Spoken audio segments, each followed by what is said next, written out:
Nabanna gate আটকান না, ভালো কাজ হচ্ছে একদম। NDRF, army, state disaster, police, fire, KMC all together working very good. এখন অব্দি 21টা রিকভারি হয়েছে, 3টে ডেথ, 18 অ্যালাইভ।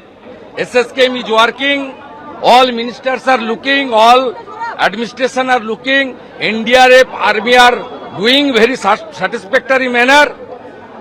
এখনো 1218 জন ভিতরে আছে, কন্ট্যাক্ট হয়ে গেছে আর্মি NDRF এর সঙ্গে। প্লিজ প্লিজ ভিড় করবেন না, প্লিজ ভিড় করবেন না, রেস্কিউতে হেল্প করুন। তারাতলায় নির্মীয়মান শেড ভেঙে যে বিপর্যয় ঘটেছে তাতে এখনো পর্যন্ত 3 জনের মৃত্যুর খবর, যাদেরকে নিয়ে যাওয়া হয়েছে চিকিৎসার জন্য তাদের মধ্যে বেশ কয়েকজনের অবস্থা আশঙ্কাজনক। তবে এখনো ধ্বংসস্তূপের নিচে অনেকের আটকে থাকার আশঙ্কা। অত্যন্ত দ্রুততার সঙ্গে এই উদ্ধার কাজ চলছে, যদিও ইতিমধ্যে বেলা গড়িয়ে বা সন্ধ্যের হওয়ার সময় হয়েছে, যে কারণে আলোর ব্যবস্থা করা হয়েছে যাতে সন্ধ্যের পরেও একইভাবে উদ্ধার কাজ চালানো সম্ভব হয়। সরাসরি রয়েছেন আমাদের সঙ্গে প্রতিনিধি পার্থপ্রতিম ঘোষ। পার্থপ্রতিম, আলো শেষ হয়ে আসছে, সেক্ষেত্রে সন্ধে নামবে আর কিছুক্ষণের মধ্যেই। আলোর ব্যবস্থা কি করা হয়েছে এখনো পর্যন্ত, কিভাবে এই মুহূর্তে চলছে সামগ্রিক উদ্ধার কাজ? দেখো, একবারে প্রতিকূল পরিস্থিতির মধ্যে উদ্ধার কার্য সেটা কিন্তু চলছে, এবং তার মধ্যে হচ্ছে যে উদ্ধার কার্য করতে অনেকটাই সময় লাগবে, এবং সেটা আজকের মধ্যে সম্পন্ন হবে বলে কেউ কিন্তু মনে করছেন না। এবং তার জন্য রাতের বেলাও যাতে উদ্ধার কার্য সম্পূর্ণ করা যায় তার জন্য আলোর ব্যবস্থা করা হয়েছে, বিভিন্ন জায়গায় ইতিমধ্যে আলো লাগানো হচ্ছে। আমাদের একেবারে মনে পড়ছে তারাতলা আজকের যে ঘটনা, তার পাশাপাশি তারাতলাতে যখন মাঝিরার ব্রিজ ভেঙে পড়েছিল সেই জায়গাতেও ঠিক যেরকমভাবে উদ্ধার কার্য দলের ব্যবহার করেছিল স্নিফার ডগ, সেই স্নিফার ডগ নিয়ে আসা হয়েছে এখানেও নিয়ে জায়গায় কোনো কেউ প্রাণের হদিশ পাওয়া যায় কিনা সেই বিষয়টা স্নিফার ডগকে দিয়ে বিভিন্ন জায়গায় একেবারে ঘুরিয়ে সেটা সন্ধান করা হচ্ছে। এবং পাশাপাশি হচ্ছে আর সেনাবাহিনী, বিপর্যয় মোকাবিলা বাহিনী, অন্যদিকে হচ্ছে দমকল, তারা নাগারে হচ্ছে এখানে কাজ করে যাচ্ছেন, যে ওপরে যে শেডগুলো রয়েছে সেই শেডগুলো কেটে যাতে ভেতরে যারা রয়েছেন সেই মতো হচ্ছে তাদেরকে বার করা যায়। এখনও অনেকে আটকে রয়েছেন, এবং ইতিমধ্যে 21 জনকে, মুখ্যমন্ত্রী যেমনটা বললেন, 21 জনকে উদ্ধার করা হয়েছে, যার মধ্যে 3 জনের মৃত্যু হয়েছে, এবং এখানে অনেকেই চাপা পড়ে রয়েছেন। এবং যারা ভেতর দিক থেকে যে জায়গা থেকে চিৎকার করে বলছিলেন যে তারা এখনও ভেতরে আটকে রয়েছেন, তাদেরকে যাতে দ্রুত বার করে আনা যায় সেই জায়গাগুলোকে লোকেট করা, সেই কাজটা করা হচ্ছে। যারা একেবারে এই কাজে পারদর্শী সেই রকম উইংকে নিয়ে আসা হয়েছে, সেই উইং এসে এখানে কাজ করছে। পাশাপাশি চিকিৎসকদের দল, আর্মির ইঞ্জিনিয়ারদের টিম, তারাও এখানে উপস্থিত রয়েছে।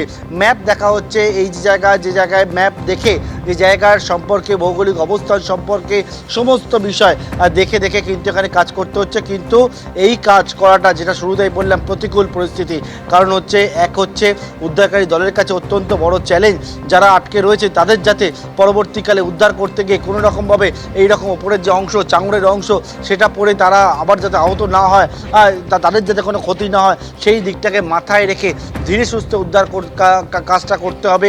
সব দিকে নজর রেখে উদ্ধার কার্যটা সম্পন্ন করতে হবে, সেটাই একটা বড় চ্যালেঞ্জ তাদের কাছে। 4 কলম সেনাবাহিনীর দল তারা রয়েছে, NDRF-এর টিম তারা রয়েছে। একটা পোর্শন আমরা দেখতে পাচ্ছি একটা জায়গায়, যেখানে সহকর্মী সন্দীপ দেখাচ্ছে যে একটা জায়গায় যে NDRF-এর টিম যেমন কাজ করছে, ঠিক অন্য দিকের একটা জায়গায় দেখতে পাচ্ছি যে ওখানে ডান দিকে, বাঁদিকে দেখাতে পারবো সন্দীপকে ছবিটা, ঠিক বাঁদিকে দেখতে পাচ্ছি সেখানে আর্মির দল তারা একটা জায়গায় কাজ করছে, কোনো জায়গায় দমকল কাজ করছে, কোনো জায়গায় রাজ্য পুলিশের বিপর্যয় মোকাবিলা বাহিনী তারা কাজ করছে। এইরকম বিভিন্ন পয়েন্টে ভাগ করে তারা কিন্তু এই কাজগুলো করছে। এবং যে অত্যাধুনিক বড় বড় ক্রেন নিয়ে আসা হয়েছে, সেই ক্রেনের ছবিটা ডান দিকে একবার ছবিটা দেখাবো।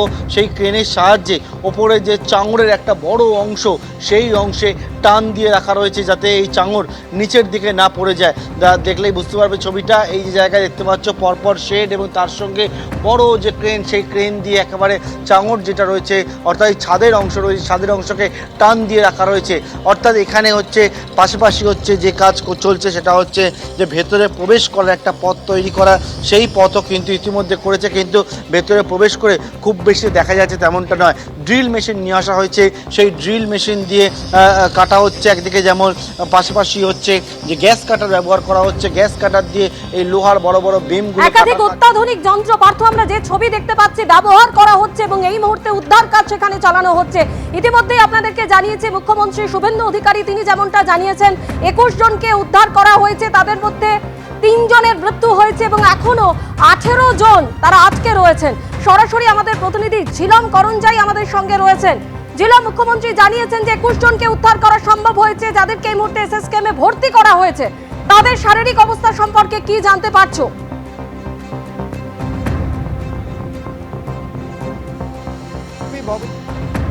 দেখাবো দৃশ্যটা দেখতে পাচ্ছ, আমি রয়েছি ট্রমা সেন্টারে রয়েছি। ট্রমা সেন্টারের ঠিক উল্টো দিকে দেখতে পাচ্ছ দৃশ্য, এই ট্রমা কেয়ার সেন্টার এসএসকেএম হাসপাতালে। আমরা দেখলাম এখন অবধি এখানে 18 জনকে নিয়ে আসা হয়েছে এবং 18 জনের মধ্যে যেটা জানা যাচ্ছে 3 জন ব্রড ডেড হয়েছে এবং 18 জনের মধ্যে 2 জন অত্যন্ত গুরুতর তাদের শারীরিক অবস্থা, তাদেরকে সিসিইউতে রেখে চিকিৎসা চলছে।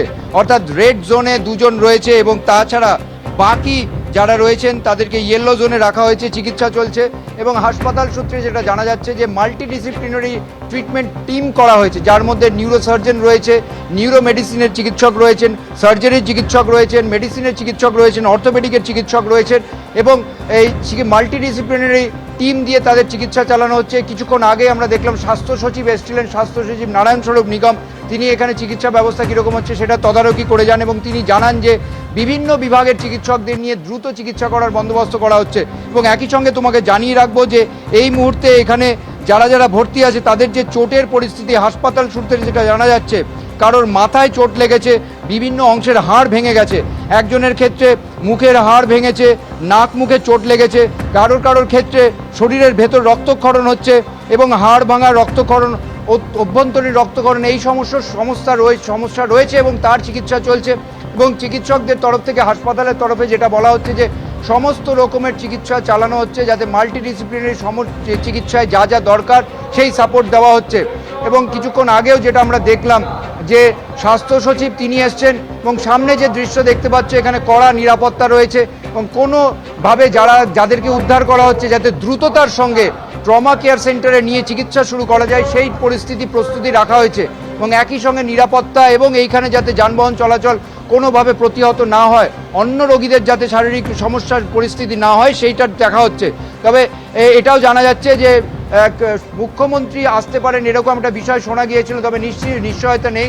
তবে নিরাপত্তার বিষয়টা এবং পুলিশের যে বড় কর্তা তারা রয়েছেন, পদস্থ কর্তা ডিসি রয়েছেন এবং একটু আগেও আমরা দেখলাম যে এসএসকেএমের ডিরেক্টর তিনিও রয়েছেন, ভাইস প্রিন্সিপাল তারাও রয়েছেন এই ট্রমা কেয়ার সেন্টারে, চিকিৎসার তদারকি তারা করছেন। তবে মোটের ওপর যারা ভর্তি আছেন 2 জন গুরুতর আহত, তাদেরকে সিসিইউতে রেখে চিকিৎসা চালানো হচ্ছে, তেমনটাই হাসপাতাল সূত্রে জানা যাচ্ছে। একেবারে এখনো পর্যন্ত হাসপাতাল সূত্রে যেটা খবর পাওয়া যাচ্ছে 18 জনকে নিয়ে আসা হয়েছিল এবং যাদের মধ্যে 3 জনের মৃত্যু হয়েছে, বেশ কয়েকজনের আঘাত গুরুতর অর্থাৎ আশঙ্কাজনক অবস্থা বলেও জানা যাচ্ছে। যে ছবি এই মুহূর্তে দেখতে পাচ্ছেন মুখ্যমন্ত্রীর পোস্ট করা, এই হচ্ছে সেই ভিডিও যে ভয়ঙ্কর বিপর্যয় ঘটে গিয়েছে তারাতলায়, যে দুর্ঘটনা এখনো পর্যন্ত 3 জনের মৃত্যুর খবর রয়েছে। মুখ্যমন্ত্রীর পোস্ট করা ভিডিও রেখেছি আপনাদের সামনে। ব্রেস্ট ব্রিজের কাছে হুড়মুড়িয়ে ভেঙে পড়েছে নির্মীয়মান গোডাউনের ছাদ। বেলা 12টা নাগাদ এই বিপর্যয় ঘটে। উদ্ধার কাজ মনিটরিং করছেন মুখ্যমন্ত্রী, সকাল থেকে তিনি তদারকি করছিলেন, পরিস্থিতির দিকে নজর রেখেছিলেন আর এরপর কিছুক্ষণ আগে তিনি নিজে ঘটনাস্থলে পৌঁছে যান। কিভাবে গোটা এই পরিস্থিতির মোকাবিলা করতে হবে সেই বিষয়ে নির্দেশ দেন তিনি জানিয়েছেন 18 জন এখনো সেখানে আটকে রয়েছেন। সরাসরি কথা বলবো সন্দীপ সরকার ঘটনাস্থল থেকে আমাদের সঙ্গে রয়েছেন।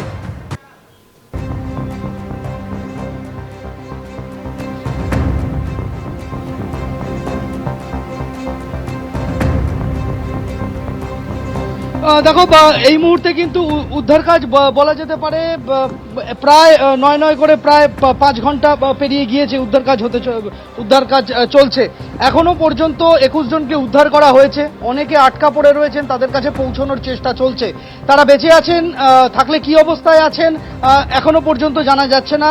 উদ্ধারকারী দলের সদস্যরা জানার চেষ্টা করছেন, বিভিন্নভাবে তাদের কাছে পৌঁছানোর চেষ্টা চলছে।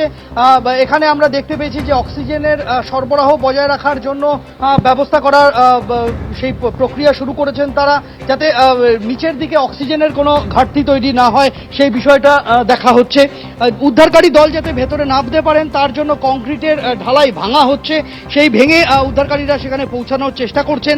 স্ট্রেচার, ট্রলি প্রস্তুত রাখা হয়েছে, এখানে হুইল চেয়ার প্রস্তুত রাখা হয়েছে, এখানে অ্যাম্বুলেন্স প্রস্তুত রাখা হয়েছে, চিকিৎসক দল রয়েছে।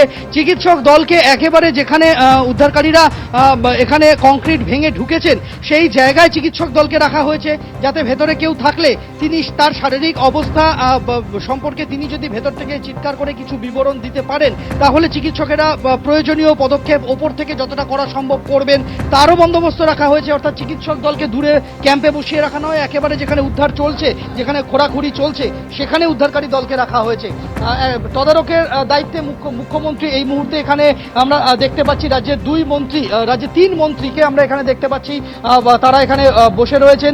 ইন্দ্রনীল খাঁ রয়েছেন যুব ক্রীড়ামন্ত্রী, শারদত্ত মুখোপাধ্যায় স্বাস্থ্যমন্ত্রী রয়েছেন, এখানে সম্ভবত দমকল মন্ত্রী তিনিও এখানে উপস্থিত রয়েছেন, যাতে উদ্ধার কাজ এখানে নিরবচ্ছিন্নভাবে চলতে পারে সেই বিষয়টা নিশ্চিত করার জন্য।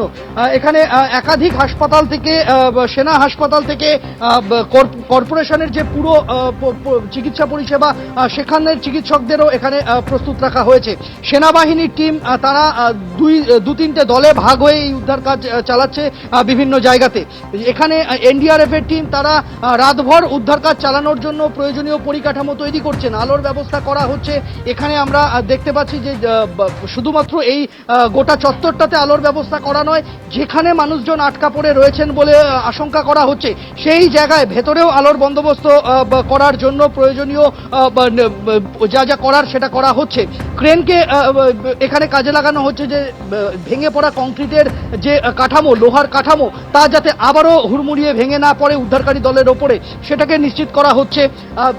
এখানে সেনা কর্তারা এবং এনডিআরএফ এর অফিসাররা এখানে লাগাতার ড্রোনের মাধ্যমে নজরদারি চালাচ্ছেন, ড্রোনের মাধ্যমে দেখার কাজ চলছে যে কোথাও কেউ আটকা পড়ে আছেন। একেবারে সন্দীপ, অর্থাৎ একটানা উদ্ধার কাজ যাতে কিভাবে চালিয়ে যাওয়া সম্ভব সেটা এই মুহূর্তে দেখা হচ্ছে, এবং যেহেতু সন্ধে নামতে চলেছে সেই কারণে বিকল্প আলোর এই মুহূর্তে ব্যবস্থা করা হচ্ছে উদ্ধার কাজ চালিয়ে যাওয়ার জন্য।